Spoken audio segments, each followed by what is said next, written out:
Oke, baik. Materi kita hari ini tentang fungsi dari uang. Kenapa belum lihat soal tulis bisa main pikir? Nah, Eka mau lihat dulu. Eka terlambat ya. Punya memang itu. Oke, apa nak? Enggak kita terlambat ya nak? Iya bu. Ini masih kita. Makanya coba bagus. Coba stop bang. Nanti cepat banget ya. Ini lambat saya pikir ya. Jangan bukan pinggir. Oke. Tadi apa yang bilang? Fungsi uang. Ya. Fungsi uang. Siapa yang tahu fungsi uang? Ada yang tahu? Sebagai alat transaksi. Ya, sebagai alat transaksi. Ada lagi yang lain?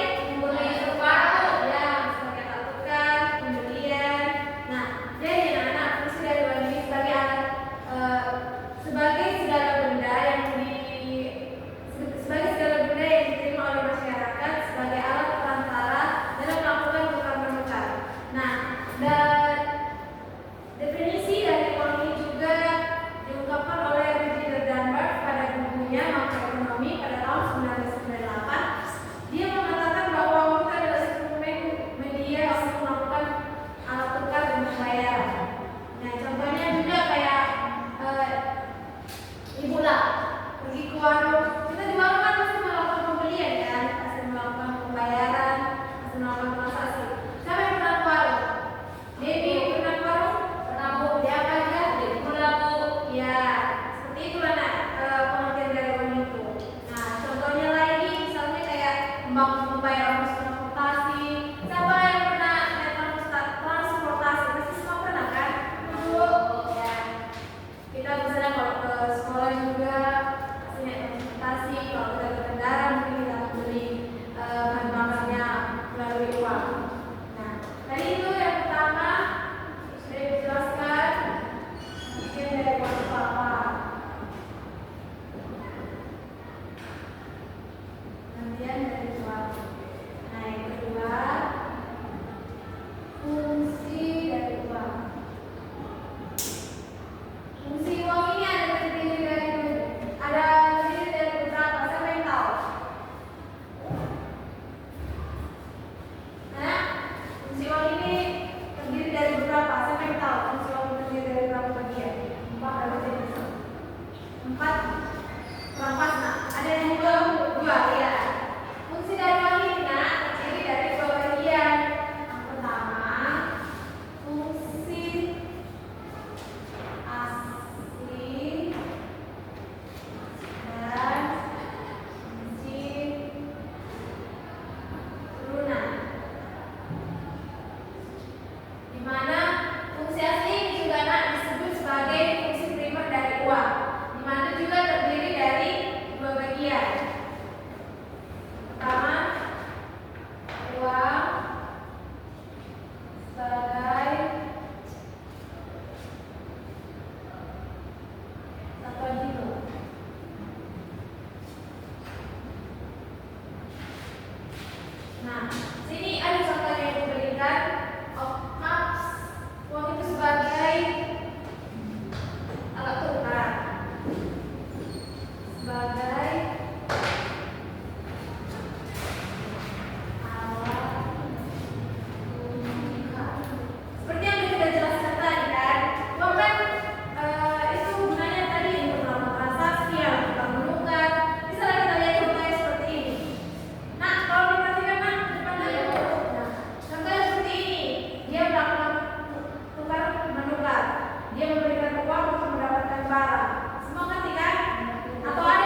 sayur, ikan, baju, terus itu buah.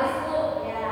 Nah, jadi fungsi uang itu karena sebagai satuan hitung kayak tadi lah di pada opsi yang disebutkan juga, dan ada yang jual baju, ada yang jual sayur, kan tentunya kayak jual ikan juga. Dia menjual ikan lele sama ikan mujair, nggak mungkin kan sama harganya ikan lele sama ikan mujair. Jadi misalnya kayak 3 kilo ikan lele berbeda harganya dengan 1 kilo ikan mujair. Nah, jadi di situ anak terdapat contoh uang itu sebagai satuan itu. Nanti yang semua apa ada yang bertanya? Pembedaan harga ya? Iya, pembedaan harga.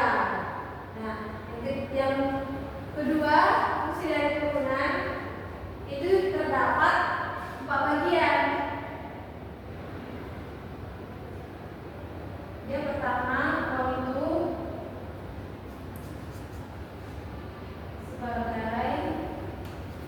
sebagai alat pembayaran yang sah.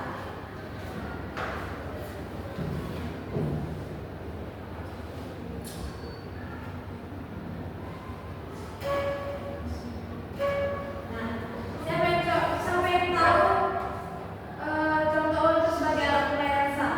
Uang itu sebagai alat pembayaran sah. Contohnya tadi kan udah dijelaskan kayak kita melakukan pembayaran seperti melakukan pembayaran angkutan umum, pembayaran uang kuliah, pembayaran dan lain-lain. Jadi itulah contoh uang sebagai alat pembayaran sah. Uang itu dipergunakan untuk melakukan pertukaran, untuk melakukan transaksi. Kayak tadi yang udah dijelaskan ya kan, kayak kita melakukan transaksi untuk transportasi umum dan pembayaran uang kuliah dan yang lain-lain kan. Maksudnya pembayaran sekolah. Oke, seperti itulah contohnya nak. Uang itu sebagai alat pembayaran sah. Nah, yang kedua, uang sebagai alat penyimpan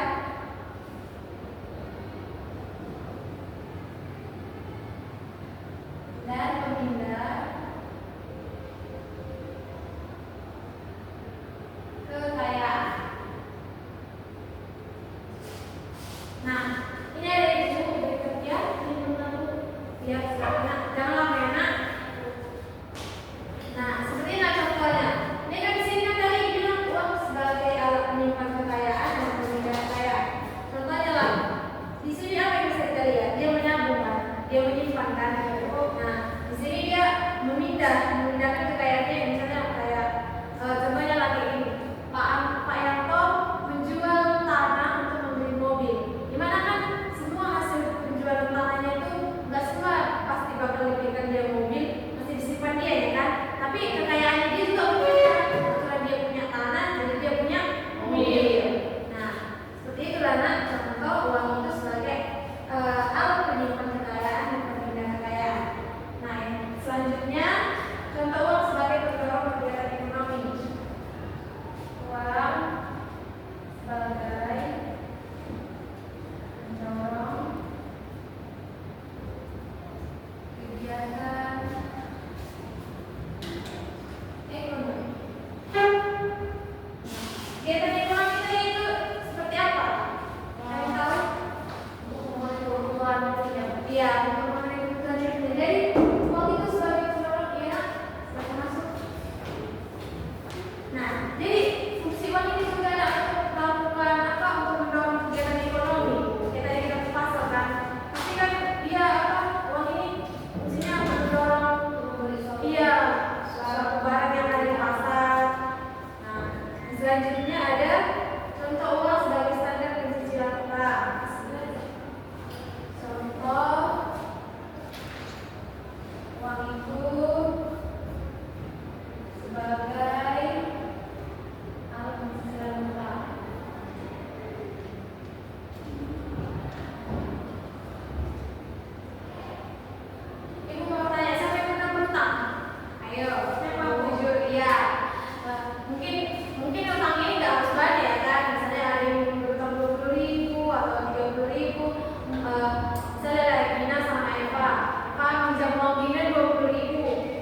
Semua kan udah pernah ya kan, nengok uang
ke